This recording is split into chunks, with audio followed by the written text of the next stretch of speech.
ଏହି କାହାଣୀଟି ଏକ ଏମିତି ପିଲାର ଯିଏ ନିଜର ଅସଫଳତାକୁ ନିଜର ତାକତ ବନାଇଲା ଏବଂ ଶେଷରେ ସଫଳତା ହାସଲ କଲା।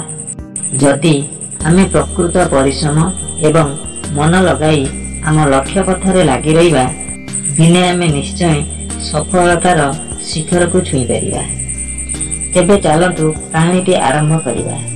ଗୋଟିଏ ଛୋଟିଆ ଗାଁରେ ଅଜୟ ନାମରେ ଜଣେ ପିଲା ଥିଲା।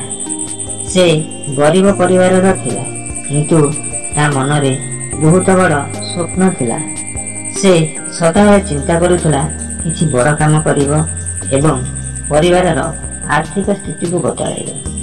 ଅଜୟ ପଢ଼ାରେ ଟିକେ କମଜୋର ଥିଲା, କିନ୍ତୁ ସେ ତାର କଠିନ ପରିଶ୍ରମ ଉପରେ ବିଶ୍ୱାସ ରଖିଥିଲା।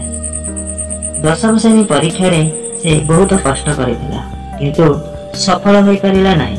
ସେ ଫେଲ୍ ହୋଇଗଲା। ତାହାର ଏହି ଅସଫଳତା ତାକୁ ବହୁତ ଦୁଃଖୀ କରିଦେଲା। ତାର ସାଙ୍ଗସାଥୀମାନେ ତାକୁ ପରିହାସ କଲେ, କିନ୍ତୁ ତାର ମା ତାକୁ ନୂଆ ଆଶାର ଆଲୋକ ଦେଖାଇ କହିଲା, ପୁଅ, ଅସଫଳତା ତ ପ୍ରତ୍ୟେକ ମଣିଷ ଜୀବନର ଏକ ଅଂଶ। ଯିଏ ହାର ମାନେ ନା, ସେ ହିଁ ଜିତିଥାଏ। ତୁ ଆଉ ଥରେ ଚେଷ୍ଟା କର। ଅଜୟ ନିଜ ମାର କଥାକୁ ଗମ୍ଭୀରତାର ସହିତ ନେଲା ଏବଂ ପୁନର୍ବାର ପରୀକ୍ଷା ଦେବାର ପ୍ରସ୍ତୁତି ଆରମ୍ଭ କଲା। ସେ ନିଜର ସାଙ୍ଗମାନଙ୍କ ସହିତ କମ୍ ମିଳାମିଶା କଲା ଏବଂ ନିଜକୁ ପାଠପଢ଼ାରେ ଲଗାଇଲା। ତା ମନରେ କେବଳ ଗୋଟିଏ ଚିନ୍ତା ଥାଏ, ସେ କିପରି ପାସ୍ ହେବ। ଦ୍ୱିତୀୟ ଥର ପରୀକ୍ଷା ଦେବା ପରେ ମଧ୍ୟ ଅଜୟ ସଫଳ ହୋଇପାରିଲା ନାହିଁ। ଏଥର ଅଜୟର ମନୋବଳ ପୁରା ଭାଙ୍ଗିଗଲା।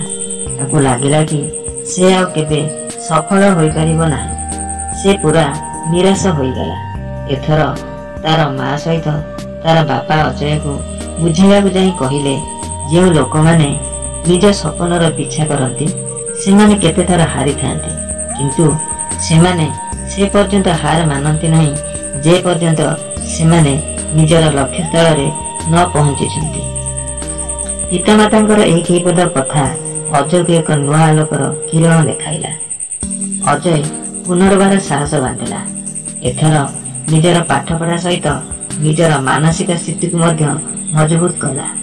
ସେ ଯୋଗ ଏବଂ ଧ୍ୟାନର ସାହାଯ୍ୟ ନେଲା ଏବଂ ନିଜର ନକାରାତ୍ମକ ଭାବନାକୁ ସକାରାତ୍ମକ ଭାବନାରେ ବଦଳାଇଲା। ଅଜୟ ପ୍ରତିଜ୍ଞା କଲା ଯେ ନିଜ ଅସଫଳତାର ହାର ମାନିବ ନାହିଁ, ବରଂ ସେଥିରୁ ଶିଖିକରି ନିଜକୁ ଆହୁରି ମଜବୁତ ବନାଇବ। ତାପରେ ସେ ତୃତୀୟ ଥର ପରୀକ୍ଷା ଦେଲା। ଏଥର ପରୀକ୍ଷାରେ ସେ ଖାଲି ପାସ୍ କଲା ତା ନୁହେଁ, ସେ ସ୍କୁଲରେ ଟପରେ ଆସିଲା। ସେ କରିଥିବା କଷ୍ଟରେ ବହୁତ ଖୁସି ହେଲା। ଗାଁର ଲୋକେ ଯେଉଁମାନେ କି ପ୍ରଥମେ ତାକୁ ଥଟ୍ଟା ପରିହାସ କରୁଥିଲେ, ସେମାନେ ମଧ୍ୟ ତାକୁ ପ୍ରଶଂସା କରିବାକୁ ଲାଗିଲେ। ତାର ପିତାମାତାଙ୍କ ଆଖିରୁ ଖୁସିରେ ଲୁହ ଝରିଲା। ସେ କଲେଜରେ ମଧ୍ୟ ପରିଶ୍ରମ ଜାରି ରଖିଲା ଏବଂ ପରୀକ୍ଷାରେ ପାସ୍ କଲା ପରେ ତାକୁ ଏକ ବଡ଼ କମ୍ପାନୀରେ ଚାକିରି ମିଳିଲା। ସେ ନିଜ ଗାଁ ପିଲାମାନଙ୍କୁ ପାଠ ପଢ଼ିବା ପାଇଁ ଉତ୍ସାହିତ କଲା ଆଉ କହିଲା, ଅସଫଳତାର ମାନେ ହାର ନୁହେଁ, ଏହା ନିଜକୁ ସୁଧାରିବାର ଏକ ବାଟ। ଅଜୟ ନିଜ ପରିବାରର ଆର୍ଥିକ ସ୍ଥିତିକୁ ସୁଧାରିବା ପାଇଁ ମହତ୍ୱପୂର୍ଣ୍ଣ ଭୂମିକା ନିଭାଇଲା। ବନ୍ଧୁଗଣ, ଏହି ପ୍ରେରଣାଦାୟକ କାହାଣୀରୁ ଆମକୁ ଏହି ଶିକ୍ଷା ମିଳିଲା ଯେ ଅସଫଳତା ଜୀବନର ଏକ ଅଂଶ ଅଟେ, କିନ୍ତୁ ଅସଫଳତାକୁ ଡରିବା ବଦଳରେ ତାଠାରୁ ଶିକ୍ଷା କରି ଜୀବନରେ ଆଗେଇବା ଦରକାର।